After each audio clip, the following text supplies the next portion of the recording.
Hello అండి అందరికీ welcome to my channel. ఈరోజు మీకోసం 35 మినిట్స్లో ప్రిపేర్ చేసే బెండకాయ పల్లీ ఫ్రై ఎలా చేయాలో షేర్ చేస్తున్నా అండి. చూసేద్దాం రండి. వీడియోని స్కిప్ చేయకుండా ఎండ్ వరకు చూడండి, అప్పుడే ప్రాసెస్ అనేది తెలుస్తుంది. ఫస్ట్ స్టవ్ మీద ప్యాన్ పెట్టుకొని ప్యాన్ వేడెక్కిన తర్వాత ఒక 3 స్పూన్స్ ఆఫ్ ఆయిల్ పోసుకోవాలి. ఆయిల్ అనేది వేడెక్కిన తర్వాత పోపు దినుసులు వేసుకోవాలి. వీడియో అనేది స్కిప్ అయిపోయిందండి. పోపు దినుసులు అనేది కాస్త వేడెక్కిన తర్వాత కొన్ని పల్లీలు వేసుకోవాలండి. ఈ బెండకాయ ఫ్రైకి పల్లీలు అనేది మెయిన్ టేస్ట్ అండి. అందుకే ఈ పల్లీలని మంచిగా ఫ్రై చేసుకోవాలండి. మంచిగా ఫ్రై అయితే బెండకాయ పల్లీ ఫ్రైకి చాలా టేస్ట్ అనేది వస్తుందండి. చిన్న పిల్లలు కూడా చాలా ఇష్టంగా తింటారండి ఇలా ఫ్రై చేసి పెడితే. ఇది 45 మినిట్స్లో అయిపోతుంది కాబట్టి మనం మార్నింగ్ క్యారేజ్ బాక్స్లో కూడా ప్రిపేర్ చేసుకోవడానికి చాలా సింపుల్గా ఉంటుంది. ఇలా చూసారా పల్లీలు అనేది కలర్ చేంజ్ ఎలా అయ్యిందో.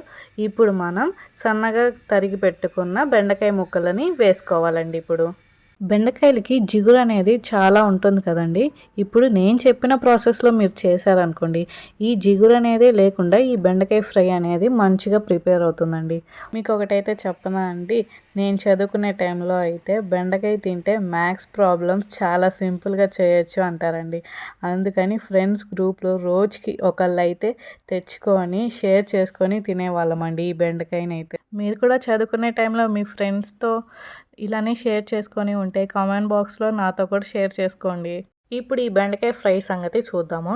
ఈ బెండకాయ ఫ్రైకి మనం అస్సలు మూత వేయకూడదండి. ఎందుకంటే మూత వేస్తే జిగురు అనేది ఇంకా ఎక్కువ ఫామ్ అవుతుంది. చూస్తున్నారు కదండి వీడియోలో జిగురు అనేది చాలా వరకు తగ్గింది మనకి. అలా ఒకసారి బెండకాయని కలుపుకొని కొంచెం సేపు అట్లనే స్టవ్ మీద పెట్టుకొని ఉంచేద్దాం. ఒక 5 మినిట్స్ అలానే స్టవ్ మీద ఉంచేద్దాము. ఆఫ్టర్ 5 మినిట్స్ తర్వాత 1/2 స్పూన్ పసుపు అనేది వేసుకుందామండి. పసుపు అనేది వేసుకున్న తర్వాత ఒక్కసారి మంచిగా ముక్కలకన్నిటికీ పట్టేలాగా ఒకసారి కలుపుకుందామండి మంచిగా. ఈ బెండకాయ పల్లీ ఫ్రైలో జిగురు అనేది పోయేంత వరకు ఫ్రై చేసుకోవాలండి. అప్పుడే టేస్ట్ అనేది బాగుంటుంది. ఇప్పుడు మనం టేస్ట్కి సరిపడా సాల్ట్ అయితే వేసుకోవాలండి. నేనైతే 2 స్పూన్స్ వేసుకున్నానండి. నాకైతే ఈ 2 స్పూన్స్ సాల్ట్ అనేది సరిపోతుందండి. మళ్ళీ ఒకసారి సాల్ట్ కలిసేంత వరకు నీట్గా కలుపుకుందామండి. మర్చిపోకండి, అసలు ఈ బెండకాయ ఫ్రైకి అస్సలు మూత వేయకూడదు. మూత వేస్తే మళ్ళీ జిగురుగా అయిపోతుందండి. అలాగే కలిపిన తర్వాత ఒక 5 మినిట్స్ అలానే స్టవ్ మీద పెట్టేసుకోండి.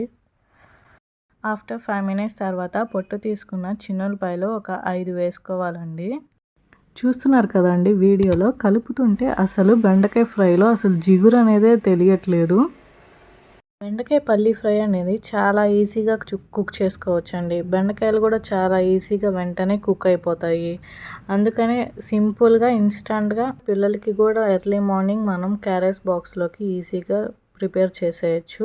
నేను ఇప్పుడు కరివేపాకు పౌడర్ అనేది తీసుకున్నానండి. కరివేపాకు పౌడర్ ఎందుకు యూస్ చేస్తున్నానంటే కరివేపాకు అనేది సపరేట్ తీసి పెట్టేస్తారు కదండి. అందుకని కరివేపాకు పౌడరు నేను యూస్ చేస్తున్నాను.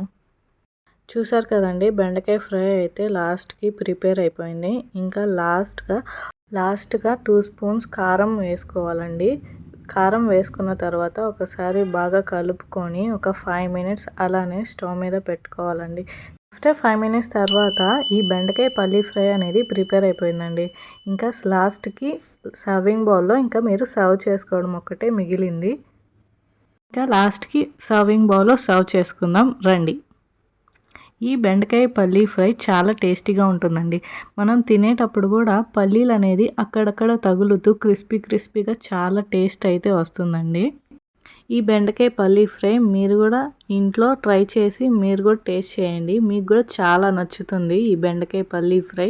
అండ్ అలాగే వీడియో కూడా మీకు నచ్చింది అని అనుకుంటున్నాను. అందుకని లైక్ చేయండి, షేర్ చేయండి, కామెంట్ చేయండి. అండ్ అలాగే సబ్స్క్రైబ్ చేసుకోవడం మటుకు మర్చిపోకండి please. Thanks for watching. And మళ్ళీ మరొక వీడియోతో మీ ముందుకు వచ్చేస్తాను. Thank you all.